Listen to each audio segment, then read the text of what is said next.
What we are sharing today is a good reminder of what we talk about on this channel, that businesses are like human beings. At the end of the day, businesses are run by human beings, and from time to time, you'll find business people that will try to corrupt our government officials. That's the thing with human beings. Not all of us are good and not all of us are bad. Some people are bad and some people are good. That's it. Welcome to Citizen Concerned, where we remind you to beware of the comrades. I'm Katlego. Please click the subscribe button below and the notification bell next to it to ensure that you do not miss out on our next video upload. The government is there to protect good people from the bad people. The government is there to protect the good businesses from the bad businesses. Depending on the policies of the government, it can unfortunately encourage the rise of bad people. Today, I'd like us to celebrate the civil servants who are trying to keep this country on its feet, even when politicians are destroying it with their policies and corruption. I'd like us to celebrate the people who stand against corruption, even when some of their colleagues are being corrupt, even when someone tries to bribe them. Those are the people that we should celebrate. A traffic official stopped a two-trailer truck and became suspicious of it when seeing that the license disc did not correspond with the plates. Upon further investigation, the officer was offered 50,000 rands by a person named Ntapeleng Munyai, a clearing agent. The same agent also offered 200,000 to an eyewitness. Another person who was involved in this nonsense was Tsumbetso Mashidu, a SARS customs verification officer. She was very useful to these criminals for their illegal cigarettes to enter the country. She broke the normal procedures just to make a quick buck. Instead of being grateful for her job and protecting the country from criminals, she joined the crime. Why? Because the ministers are doing it too, because the ANC is doing it too, so we must all eat. That's what they say, is it not? The two people that allowed the truck to come into South Africa with these illegal cigarettes and these fraudulent documents have been sentenced to 15 years. Yes, I love the sound of that. 15 years sounds right to me.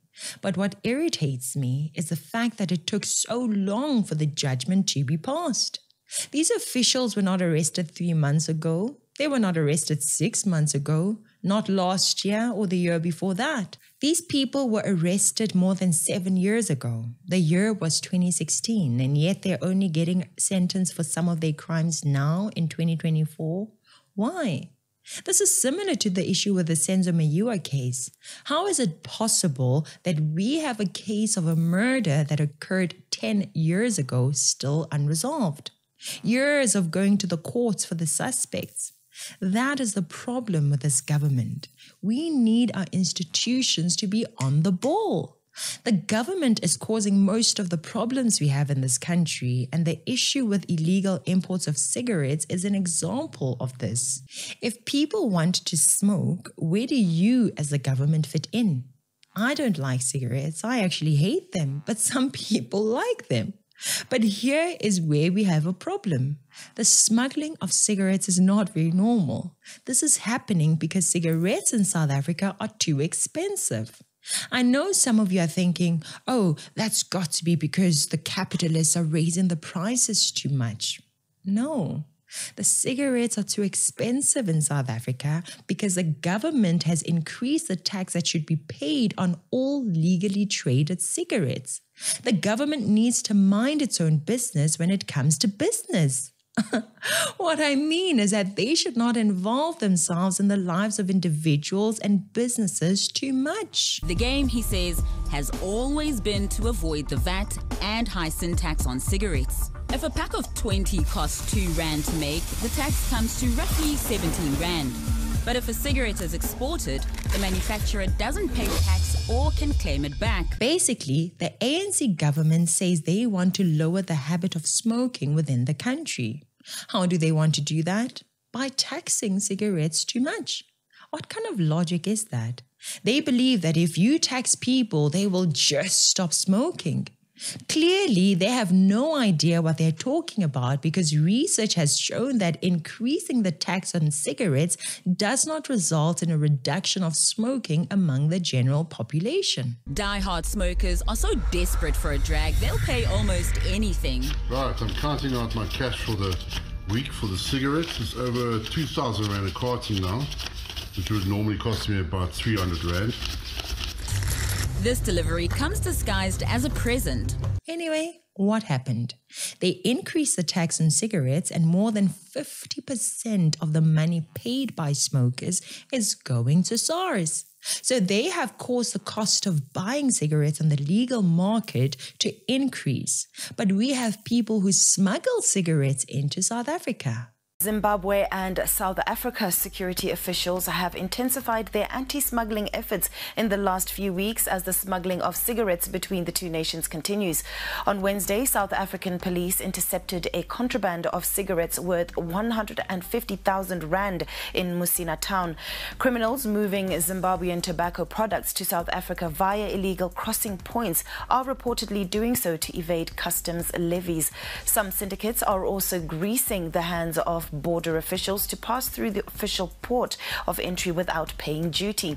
It is estimated that 30% of the cigarettes on the South African market are smuggled from the north of the Limpopo River. Over the past 6 months, SARS has seized illegal cigarettes worth 40 million Rand from over 300 busts. SARS says it's lost skills in curbing the illicit flows because of the destruction of the revenue service.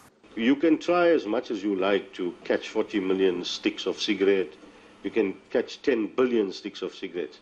But if you don't follow the money and you don't get the person, you've done nothing. Those people can import 6 million Rands worth of cigarettes through our borders, and they are even able to bribe our officials to the tune of 200,000. And business will still be good for them. All while they manage to sell those cigarettes for less than half what the overtaxed cigarettes are being sold for. They are being sold in spuzzers to the people who cannot afford the legal cigarettes. Do you see what this means? By overtaxing the locally produced cigarettes, the government has created more criminal activities. So now we have millionaire cigarette smugglers in South Africa. And guess what? They can even make enough money to start funding political parties of their choice in South Africa. This is why some suggest Minister Dlamini Zuma is benefiting from an alleged close relationship with Carnelink's director, Adriano Mazzotti, who is alleged to have paid money towards her presidential campaign. An allegation both have denied. But now Mazzotti's past is again being dug up, as he had admitted to smuggling in 2014 in order to cut a deal with SARS when the agency went after him for tax evasion. Cigarette trader Adriano Mazzotti is a larger-than-life figure in the South African current affairs and political landscape, and he's no stranger to controversy. He was described by author Jacques Poe as a politically connected, self-confessed cigarette smuggler in the best-selling 2017 book, The President's Keepers. It's a title Mazzotti vehemently disputes, and it clearly hasn't stopped him from accumulating a host of famous friends and associates. One of his friends is Julius Malema. I don't agree with all his policies. I'm obviously a capitalist with social tendencies. Similar to the days when the COVID virus was making rounds, when all cigarettes were banned from being sold, where did the cigarette smokers get their cigarettes from? From smugglers. Instead of leaving people alone, the government tried to stop cigarette trade, and what happened was cigarette companies sold cigarettes on the black market. The cigarette smokers did not stop smoking just because the government told them to. The same happened with alcohol. So instead of paying tax, the goods were then sold with no tax at all. During the pandemic, the goods became too expensive and untaxed. The government did not benefit from all the sales the businesses were making.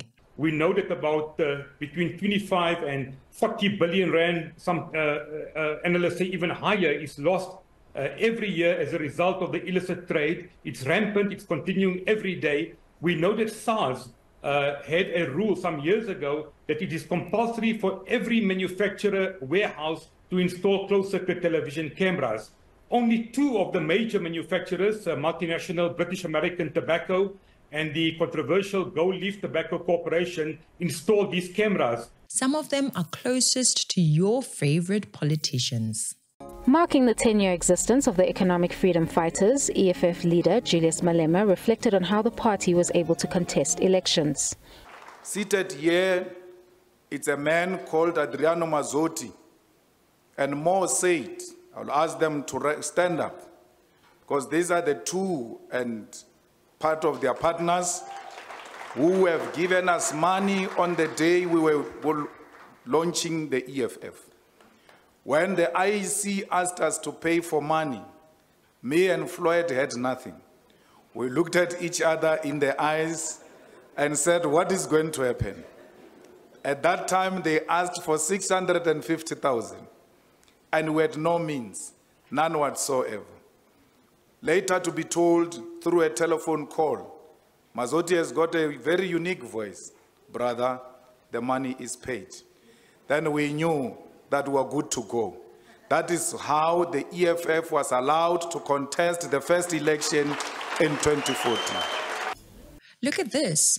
6 police officers arrested for alleged corruption at the border post between South Africa and Zimbabwe in Musina, Limpopo, are expected to make their first appearance at the local magistrate's court this morning. It says the arrests relate to the smuggling of illicit cigarettes into the country. Manala says the police officers attached to Tamutumbu police station were arrested on Friday during an intensive operation. There's no institution that is still operating clean in South Africa. None.